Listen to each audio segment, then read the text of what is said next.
बातमीपत्रामध्ये स्वागत। सुरुवातीलाच एक मोठी बातमी समोर येते। शेतकऱ्यांनो, पेरणी करू नका।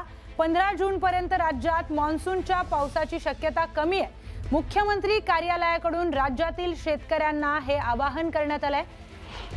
181 तालुक्यांमध्ये एल निनोचा प्रभाव राहण्याचा अंदाज आहे आणि त्यामुळे शेतकऱ्यांसाठी आवाहन करण्यात आलेलं आहे।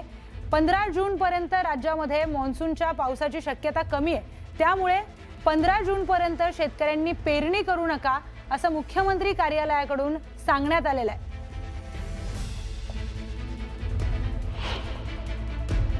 बघा, हे यापूर्वीच मी सांगितलेलं आहे, अल निनोचं वर्ष आहे।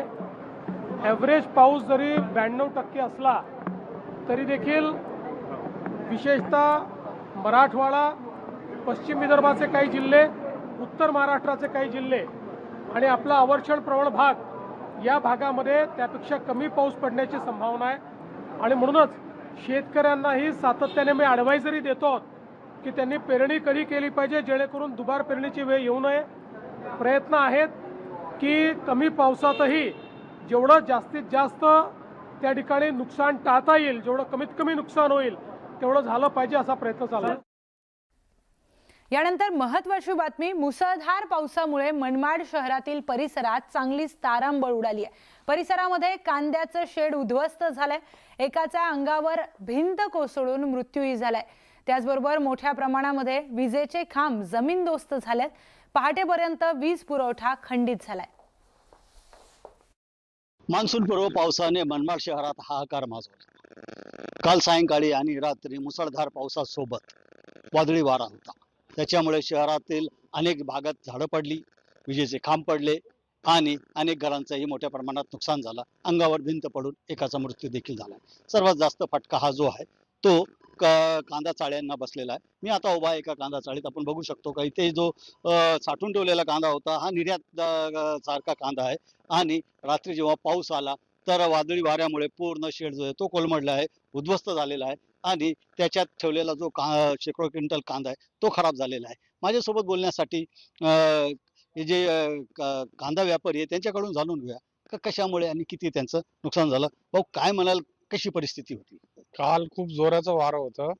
ते वाऱ्यामध्ये शेडचे दोघं शेडचे कागद उडून गेले आणि त्यात पाऊस पण चालू होता, त्यामुळे कांदा भिजला। 350 ते 400 क्विंटल माल भिजलेला आहे पूर्ण।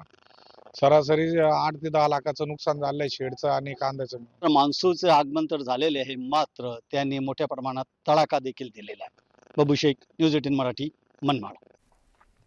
यानंतरची बातमी आहे परभणीमधनं। परभणीमध्ये मागील 2 दिवसात झालेल्या वादळ वाऱ्यामुळे तालुक्यातील पोखर्णी भागात असलेल्या केळी बागांचं मोठ्या प्रमाणामध्ये नुकसान झालंय।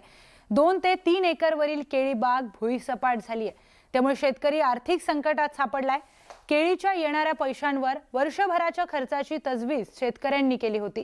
यामधून विद्यार्थ्यांचं शिक्षण, वैद्यकीय सेवा आणि घर चालवण्यासाठी लागणारे पैसे याचं नियोजन करण्यात आलेलं, पण वादळ वाऱ्यामुळे हे पूर्णपणे नष्ट झालंय। त्यामुळे याचे पंचनामे करून शेतकऱ्याला लवकरात लवकर मदत करावी अशी मागणी शेतकऱ्यांकडून करण्यात येते। इथं सरासरी उत्पन्न मला कमी जास्त 20 लाख रुपये होणार होते। खर्च मी 3 लाख रुपये केलता आहे बागेला। आता पुढचं आमचं शिक्षणाचं त्याचं नियोजन सगळं होतं। लेकराचं आमचं शिक्षण ह्याच्यावर होणार होतं। त्या शासनाने आम्हाला मदत केली नाही। आमच्या आमदार नाही, खासदार नाही, कोणी बघायला नाही। शेतकऱ्याला वाली कोणीच नाही। शेतकऱ्याला कर्ज फसवी झालेली आहे। तर अहिल्यानगरच्या श्रीगोंदा तालुक्यातील हंगेवाडीमध्ये वादळी वाऱ्यासह जोरदार गारपीट झाली आहे। या पावसामुळे शेती पिकांचं मोठं नुकसान झालं। अचानक आलेल्या पावसामुळे प्रामुख्याने डाळिंब, लिंबू, संत्रा, मोसंबी या फळबागांचं मोठं नुकसान झालंय। सध्या 151 रुपयांपर्यंत डाळिंबाला भाव मिळत असून 50 झाडं पडल्यामुळे शेतकऱ्याचं 3 लाखांपर्यंतचं नुकसान झालंय। त्यामुळे सरकारने लवकरात लवकर पंचनामे करून नुकसान भरपाई देण्याची मागणी शेतकऱ्यांनी केली आहे। काल 3:30च्या सुमारास अतिशय वादळी वाऱ्यासह पाऊस झाला आणि पावसामध्ये माझे 50 झाडं पूर्ण खाली पडले आणि मी माल दिला होता, परंतु आता त्याचं खूप मोठ्या प्रमाणात नुकसान झालेलं आहे, कारण कच्चा माल बराचसा पडला। आणि माझी एवढीच विनंती आहे की बाबा याच्यामध्ये नुकसान भरपाई थोडंफार आम्हाला सरकारकडून भेटावी। तर अंदाजे 50 झाडं पडलेली आहेत. एका झाडाला काय नाही केलं तरी कसं बी 1 कॅरेट निघतंय. मग ते आता मी 151 रुपयाने दिले होतं, तर 3000 रुपयाला झाडं म्हणजे कॅरेट पडतंय. मग 50-70च्या आसपास झाडं पडलेली आहेत. तर 2-1 लाखाचं नुकसान झालेलं आहे माझं याच्यात. यानंतरची बातमी आहे नाशिकमधनं. नाशिक जिल्ह्यातील ग्रामीण भागामध्ये पाणी टंचाईचं संकट हे दिवसेंदिवस वाढत चाललंय. जिल्ह्यातील 26 धरणांमध्ये सध्या केवळ 26% इतकाच जलसाठा शिल्लक आहे. अनेक भागांमध्ये पाण्यासाठी नागरिकांची मोठी परवड होतीये. परिस्थिती इतकी गंभीर झाली आहे की महिलांसह लहान मुलांनाही 1 हंडा पाण्यासाठी मैलोनमैल भटकंती करावी लागतीये. सध्या जिल्ह्यातील 482 गावं आणि वाड्या वस्त्यांमधील सुमारे 2.5 लाख नागरिकांना 137 टँकरद्वारे पाणी पुरवठा केला जातोय. वाढत्या उन्हामुळे पाणी टंचाईची तीव्रता ही आणखी वाढली असून प्रशासनासमोर मोठं आव्हान उभं राहिलंय. मी आता उभा आहे मनमाड शहराला पाणी पुरवठा करणाऱ्या वाघदडी धरणावर. गेल्या महिन्यात या धरणात मुबलक पाणी साठा होता, मात्र उष्णतेची लाट आणि वाढत्या तापमानाचा फटका धरणाला बसला आणि त्याची पाण्याची पातळी आहे ती झपाट्याने कमी झालेली आहे. हीच परिस्थिती नाशिक जिल्ह्यातील जवळपास सर्वच धरणाची आहे. नाशिक जिल्ह्यात 7 मोठे आणि 19 लहान असे एकूण 26 धरणं आहे. यांची सर्व धरणांची कॅपॅसिटी जी आहे ती 70,699 दशलक्ष घनफूट आहे. मात्र 26 पैकी 5 धरणं जी आहे ते कोरडे पडलेले. उर्वरित धरणामध्ये देखील जेमतेम पाणी उरलेलं आहे. जवळपास 19,699 दशलक्ष घनफूट एवढंच पाणी साठा उरलेला आहे. टक्केवारीत पाहिलं तर जवळपास 26% एवढंच नाशिक जिल्ह्यातील धरणात पाणी साठा उरलेला आहे. जर लवकर पाऊस आणि दमदार नाही झालं तर आगामी काळात पाण्याची भीषण टंचाई निर्माण होण्याची शक्यता नाकारता येत नाही. बाबू शेख, न्यूज 18 मराठी, वाघदडी धरण, मनमाड. आता बातमी आहे रत्नागिरीमधून. रत्नागिरी जिल्ह्यातील समुद्रकिनारी वसलेल्या 5 पांढरी या गावावर भीषण पाणी टंचाईचं संकट ओढावलंय. बांधीवरती नळपाणी पुरवठा योजनेतून तब्बल 15 दिवसांनी केवळ 4 हंडे पाणी मिळतंय. ग्रामस्थांचे यामुळे मोठे हाल होत आहेत.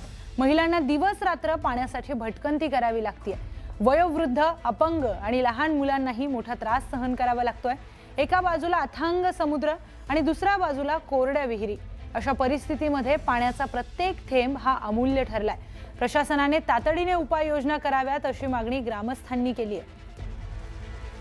पाचपंढरी गावातल्या महिलांना पाण्यासाठी वनवन भटकंती करावी लागते. त्यांच्या नेमक्या काय समस्या आहेत आपण जाणून घेऊया. ताई, तुमच्या गावाला भीषण पाणी टंचाई सुरू झाली. किती दिवसांनी तुम्हाला पाणी मिळते? आम्हाला 15 दिवसांनी, कधी 10 दिवसांनी पाणी येतं. त्याच्यात पण ते किती 20 हंडे 15 हंडे, त्या 20 हंड्यात 15 हंड्यात आम्ही कसं काय करणार? आणि आम्ही पोटाला पैसे खायचे का विकत बॅलर घ्यायचे? 250 रुपयाला 200 लिटरचं बॅलर भेटते. तर कसं होणार आमचं? तेच आम्हाला कळत नाही. सरकारने ह्याच्याकडे, आणि फक्त पाणी पुरवठा आम्हाला एकाच माध्यमातून होतो, बांधतिवऱ्याकडून. तर त्याच्यासाठी काहीतरी करा. विहिरीचं नाहीच आमच्याकडे, दंकिन पण नाही. मग आम्हाला पाणी पुरवठा कशा माध्यमातून होईल आणि काय होईल कळत. ह्याच्या आधी सुरळीत पाणी पुरवठा होता, पण ह्या वर्षभरात अक्षरशः आम्हाला लोकांना हैराण केला ना. त्याच्यात ही अपंग लोक, ते वृद्ध बायका शेजारात एक एकट्या राहणार आहेत. तर कसं काय होणार? पाण्याच्यासाठी खूप मोठ्या समस्या आहेत.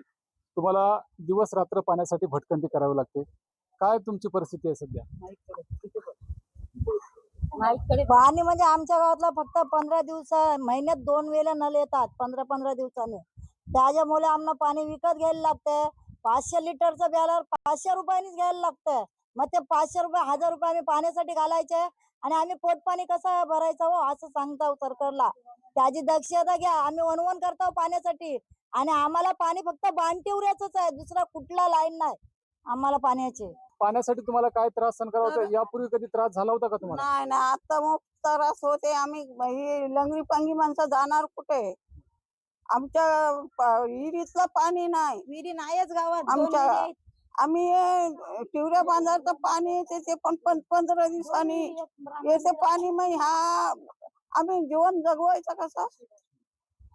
तर आमच्या म्हाताऱ्या मोऱ्यांची तुम्ही काहीतरी सोय करा. सरकारने सोय करा. सोय करायची. खूप पाण्याची आम्ही म्हातारी माणसं काठी घेऊन कुठे जाणार? आमची सोय करा काय. पाचपंढरी गावात भीषण पाणी टंचाई आहे आणि इथल्या नागरिकांचे हाल होत आहेत. शिवाजी गोरे, न्यूज 18 मराठी, पाचपंढरी, रत्नागिरी.